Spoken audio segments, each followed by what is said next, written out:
I'm Victoria, 28 years old, and as I sat in the sterile, mahogany-paneled office of my parents' estate lawyer, I was about to be officially and permanently disowned. The air was thick with the scent of old paper and the smug, pitying glances of my extended family, all of them waiting for the final confirmation of what they'd always believed, that I was the forgotten daughter, the footnote in the family history. They saw me clutching my worn leather briefcase, a relic from my grandmother, and probably assumed it was filled with sentimental junk. Little did they know that inside that briefcase wasn't just my defense. It was a declaration of war. It held a secret, a truth buried for decades, that would not only rewrite their will, but shatter the very foundation of the life they had built on lies. And now, please stop the video and subscribe to our channel. To be able to keep making videos like this, we need to reach 1,000 subscribers as soon as possible. Thank you. My entire childhood was a masterclass in learning to be invisible.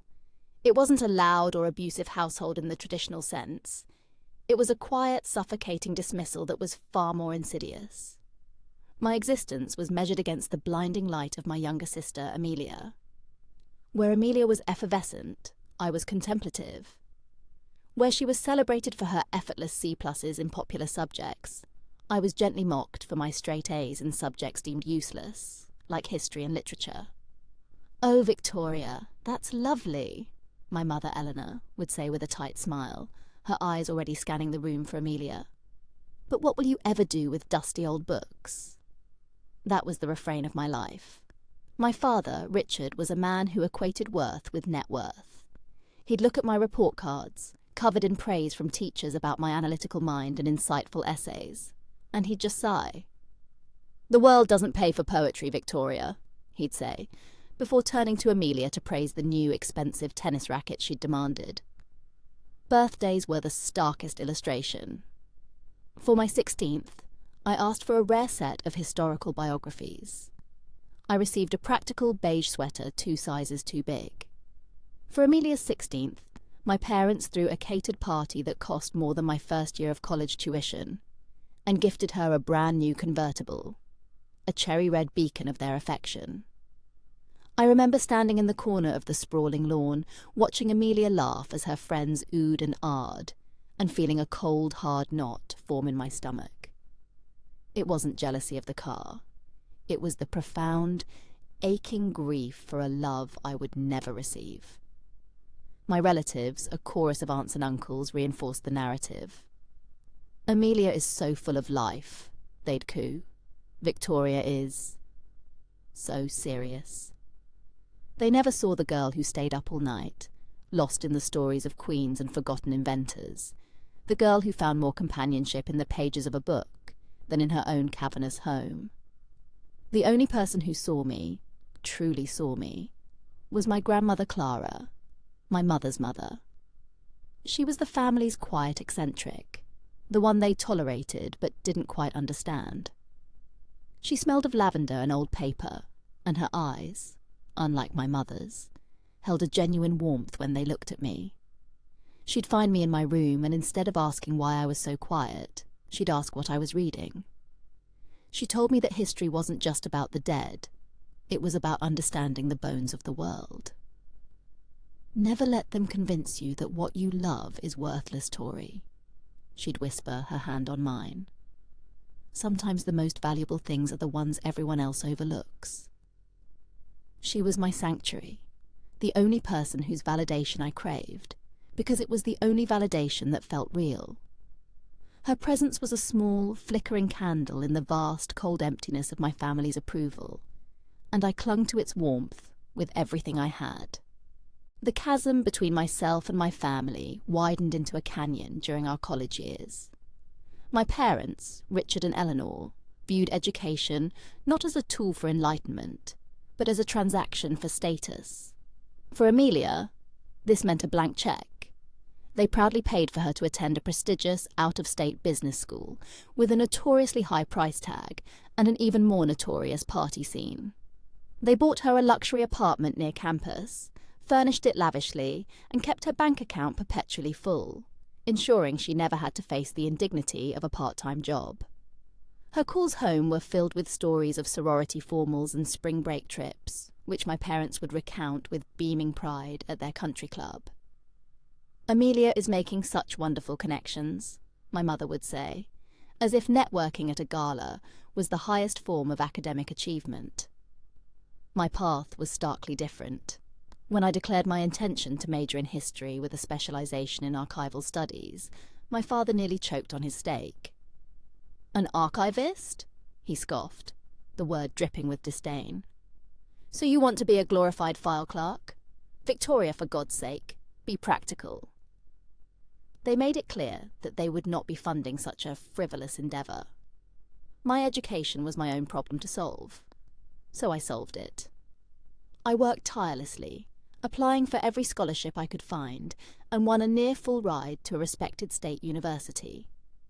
I worked 2 jobs, one in the university library and one waiting tables on weekends, to cover my living expenses. I lived in a cramped dorm room with a leaky faucet and ate ramen noodles more times than I could count. I didn't mind the work. I was proud of my independence. But the sting of their dismissal was a constant low-grade fever. The ultimate proof of my place in the family hierarchy came the year I was accepted into a highly competitive master's program. It was a dream come true, but it came with a price tag I couldn't quite cover, even with my savings. I swallowed my pride, the bitter taste of it coating my tongue, and I asked my parents for a loan of $5,000. Not a gift. A loan, with a payment plan I had already drafted. My father looked at my proposal, his face a mask of disappointment. "We don't throw good money after bad, Victoria," he said, handing the paper back to me. "This is a dead-end field. We're not enabling it." Just 2 weeks later, I overheard them on the phone with Amelia. They were wiring her $10 million. $10 million. They called it seed money for a business venture she'd vaguely proposed with a sorority sister, something about a boutique fashion app. It was a thinly veiled excuse to simply hand her a fortune, to ensure she would never have to truly work or struggle for a single day in her life. Hearing that number, $10 million, after being denied $5,000, was like a physical blow. It was the moment the knot of grief in my stomach finally hardened into something else, something cold and resolute. It was the moment I stopped seeking their approval and started quietly to build a life so far removed from them they couldn't touch it. My grandmother Clara was the keeper of stories, and as it turned out, the keeper of secrets. In the years after I'd finished my master's degree, a degree I'd managed to fund myself by taking a year off to work 3 jobs, I made a point to visit her every weekend. She was getting frail, her body weakening, but her mind was as sharp as a shard of glass. Our visits were my refuge. We'd sit in her sun-drenched living room, surrounded by her clutter of books and artifacts, and she would talk. She rarely spoke directly about my parents or Amelia. Instead, she spoke in what I thought were metaphors and historical allegories. She talked about her own father, my great-grandfather, a man named Arthur, who had built the family's manufacturing business from the ground up with his own 2 hands. My parents rarely mentioned him, except to say he was a simple man who got lucky. But Clara spoke of his integrity, his belief that a person's word was their bond. "He built his company on truth, Tori," she'd say, her gaze distant. "He despised people who wore false faces." She would often tell me that the most important parts of a story are often hidden in the footnotes, in the documents that no one else bothers to read. She instilled in me a reverence for primary sources, for the tangible proof of the past. During one of my last visits, when she was confined to her bed, she beckoned me close. Her voice was a thin, papery whisper. "They think I'm just a silly old woman with nothing to my name," she said, a flicker of the old fire in her eyes. "They've been waiting for me to pass on, so they can sell this little house and be done with me." She then directed me to an old dusty steamer trunk at the foot of her bed. Inside, beneath quilts that smelled of mothballs and thyme, was a small, heavy box made of dark wood, bound with iron straps and fastened with a small, intricate lock. She pressed a tarnished silver key into my palm, her fingers cold and bony around mine. "This is for you," she whispered urgently. "But you must promise me something. Do not open it until you feel utterly and completely alone. When you feel like you have nothing left, when they have shown you their true faces, that is when you will need to know the truth." I promised, my throat tight with emotion. A week later, she was gone. The funeral was a brief, sterile affair. My parents and Amelia were there, of course, their grief performative and fleeting. They were more interested in the value of her house, which they quickly discovered was mortgaged to the hilt. They scoffed, calling her irresponsible. They sold her belongings for a pittance and didn't even bother to sort through her books, which I quietly boxed up and took myself.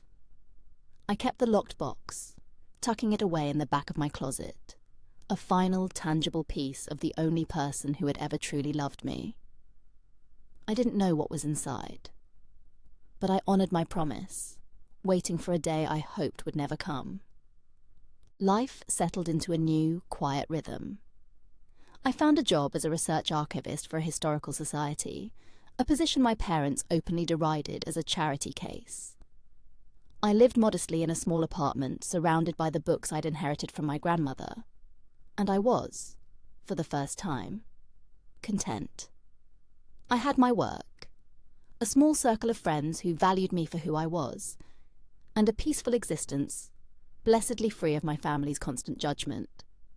The distance was a balm. Then the call came. It was a Tuesday morning.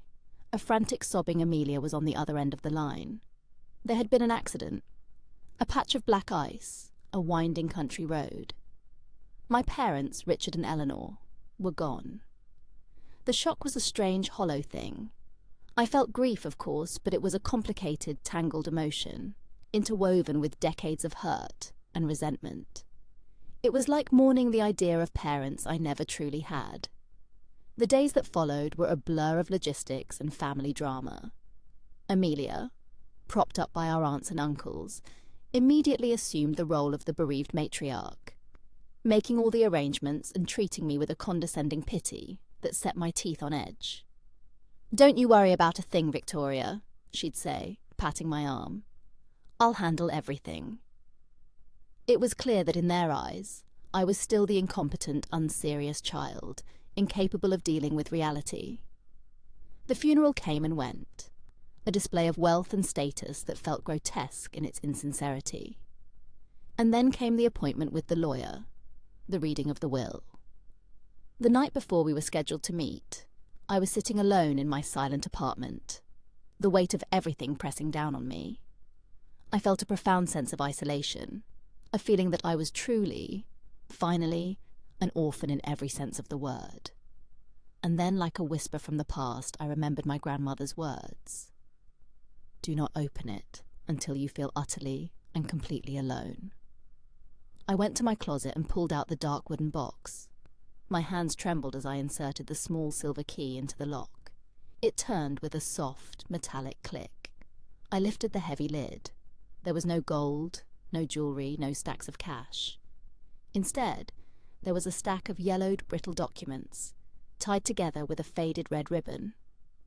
My heart began to pound as my archivist's eyes scanned the papers. There were original incorporation papers for Arthur Vance Manufacturing, dated 1947. There were property deeds filed in my great-grandfather's name, and at the very bottom there was a thick, multi-page document drafted by a law firm I didn't recognise. It was a testamentary trust, a legally unassailable document, signed by my great-grandfather Arthur, and witnessed by 3 of his most trusted colleagues. It stated, in clear, unambiguous language, that upon his death, his entire estate, including 100% of the voting shares in his company, were to be passed to his only child, my grandmother, Clara. And then, the final, devastating clause. The trust stipulated that the assets were to be managed by her future spouse and children, but only as salaried trustees. They had no ownership.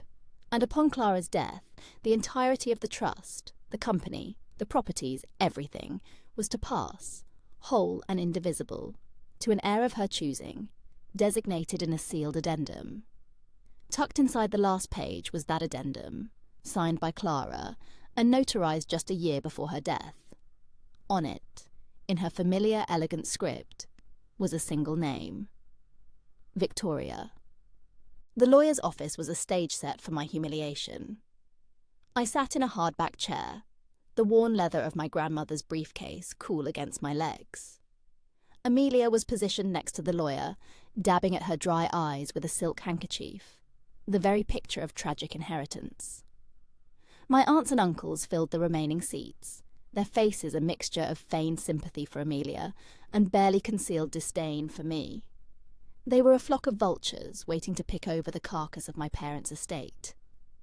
The lawyer, a man named Mr. Abernathy, who had a long and profitable relationship with my father, cleared his throat. "We are gathered today to read the last will and testament of Richard and Eleanor Sterling," he began, his voice oozing a practiced solemnity. He droned on through the legal jargon, the bequests of personal items to distant relatives, the donations to my father's golf club. I kept my expression perfectly neutral, my hands resting calmly on my briefcase. Then he arrived at the heart of the matter. "To my beloved daughter, Amelia Sterling," he read, his voice swelling with importance, "I bequeath the entirety of my remaining estate, including all properties, financial assets, and controlling interest in Sterling Enterprises." Amelia let out a small, theatrical sob. My Aunt Carol reached over to pat her hand. Mr. Abernathy paused, peering at me over his spectacles as if he were about to deliver a fatal blow. "And to my other daughter, Victoria Sterling," he continued, the words laced with an almost imperceptible sneer, "we leave the sum of $5,000. He wasn't finished. He then read a personal note appended to the will. "It is our sincerest hope," my mother's voice echoed in the lawyer's tone, "that this small sum will help Victoria learn the value of financial responsibility and encourage her to pursue a more practical path in life." A wave of silent, smug satisfaction washed over the room. $5,000. An insult wrapped in a final, posthumous lecture.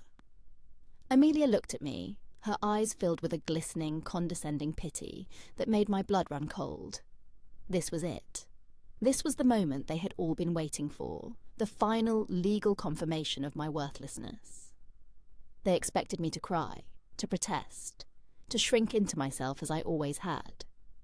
I could feel their collective gaze on me, heavy and expectant. I let the silence hang in the air for a beat, letting them savour their victory. It was the moment my grandmother had prepared me for, the moment I was utterly alone, with nothing left to lose.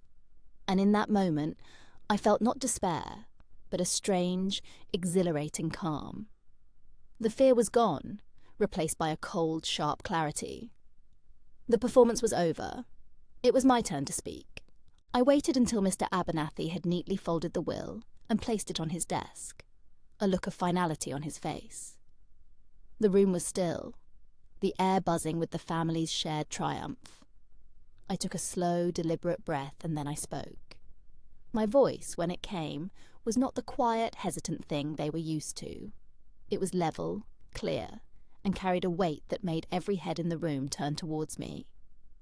"Thank you, Mr. Abernathy," I said calmly. "That was very illuminating." Amelia shot me a look of pure confusion, her sorrowful mask momentarily slipping. I didn't look at the lawyer. I looked directly at her, and then my gaze swept across the faces of my aunts and uncles. "For my entire life," I began, "this family has operated on a very specific set of beliefs. The belief that I was impractical, that I was unserious, that my interests were worthless, that I was less than." I saw a flicker of irritation on my Aunt Carol's face. My uncle shifted uncomfortably in his chair. "You all subscribe to the story that my parents were brilliant business people who built an empire, and Amelia was their worthy successor, while I was a lost cause, a charity case who needed to be taught a lesson in responsibility." I paused, letting the words sink in. Then with a slow, deliberate movement, I placed my grandmother's briefcase on the polished mahogany table and clicked open the latches. The sound was unnaturally loud in the silent room. "The thing about being a historian," I said, my voice as sharp as steel, "is that you learn to value truth above narrative. You learn to check the footnotes. You learn to find the primary sources." I pulled out the stack of documents, the brittle yellowed papers bound in their faded red ribbon. I placed them on the desk in front of the stunned Mr. Abernathy. "This," I announced, "is the last will and testament of my great-grandfather, Arthur Vance, and the legally binding trust he established in 1947. A murmur went through the room. Mr. Abernathy stared at the documents as if they were a coiled snake. "My parents didn't build an empire," I stated, my voice ringing with the power of absolute truth. "They were salaried employees, trustees of a legacy that was never theirs. My father, Richard Sterling, was hired to manage the company.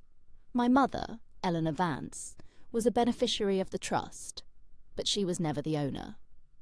I picked up the final crucial page. "According to this trust, which supersedes any will my parents could have written, upon the death of the primary heir, my grandmother Clara Vance, the entirety of the estate, the company, this building, the house my parents lived in, every single stock and bond, was to pass directly to an heir of her choosing."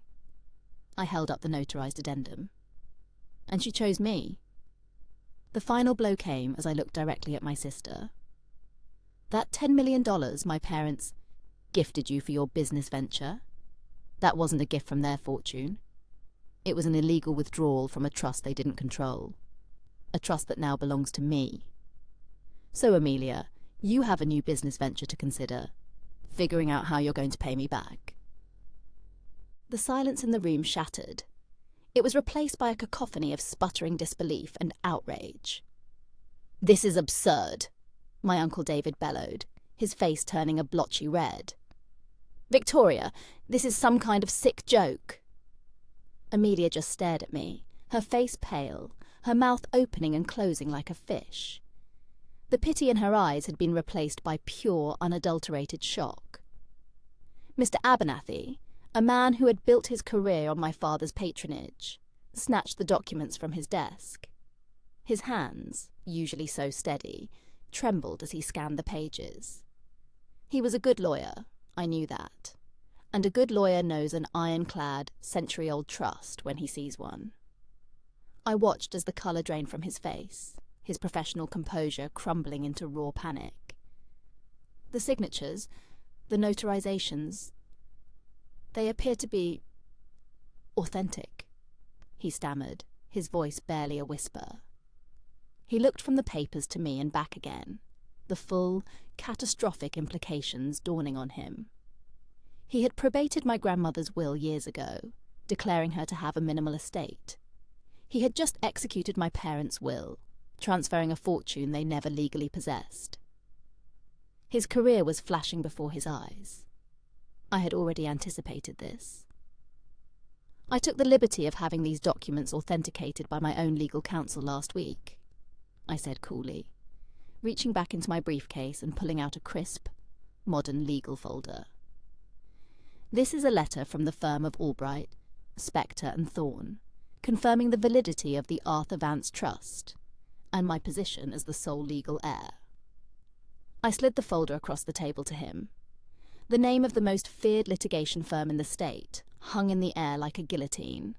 The fight went out of the room instantly. My uncle slumped back in his chair. My aunts began whispering frantically to one another. Amelia finally found her voice, a high-pitched, desperate wail. "No, it can't be. Mum said everything was for me." "They said a lot of things, Amelia," I replied, my voice devoid of sympathy.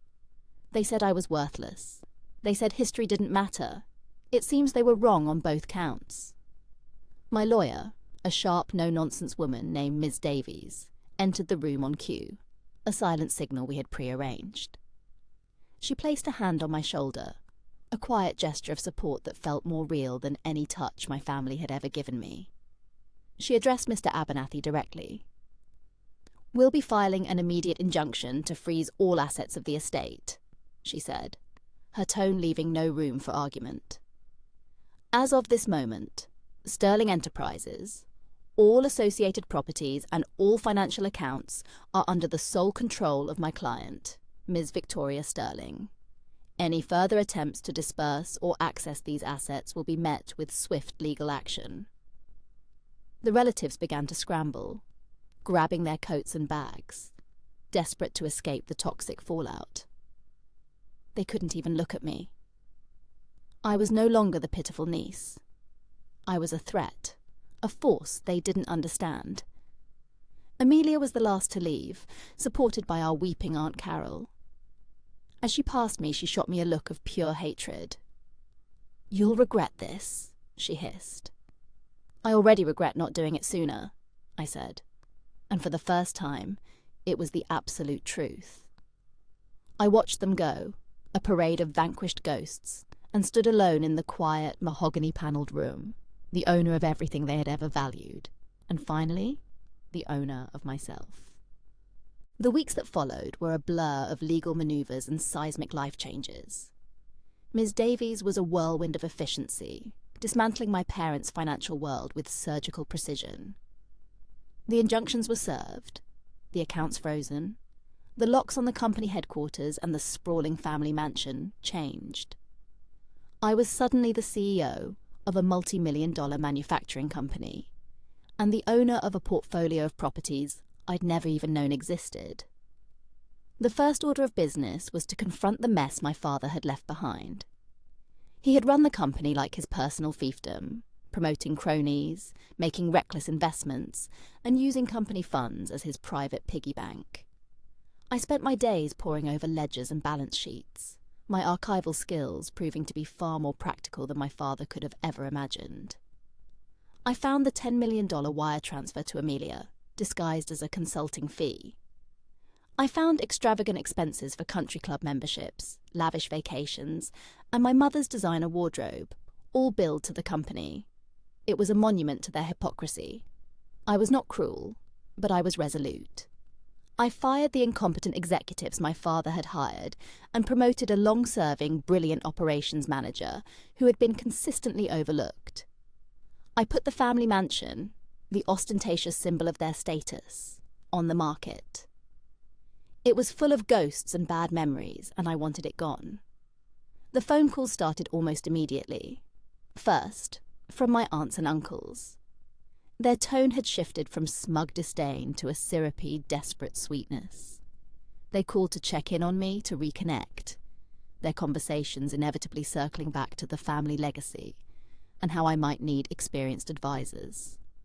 I politely but firmly shut them down every time. Their love was transactional, and I was no longer buying. Then came the call from Amelia. She was hysterical. The bank had frozen her accounts. Her creditors were calling. The down payment she'd made on a penthouse apartment with her seed money was gone. "You've ruined my life," she shrieked into the phone. "No, Amelia," I said, my voice calm. "Our parents ruined your life by teaching you that it could be lived without consequences. I'm just introducing you to reality." I offered her a deal, a fair one drafted by Ms. Davies. The $10 million was a debt she owed to the company. She could declare bankruptcy, or she could agree to a structured repayment plan. It would take her the rest of her life, but it was a path forward. She had to sell her designer clothes, her luxury car, and for the first time since she was a teenager, she had to go out and get a job. She took the deal, her voice choked with resentment. The process was painful, but it was also liberating.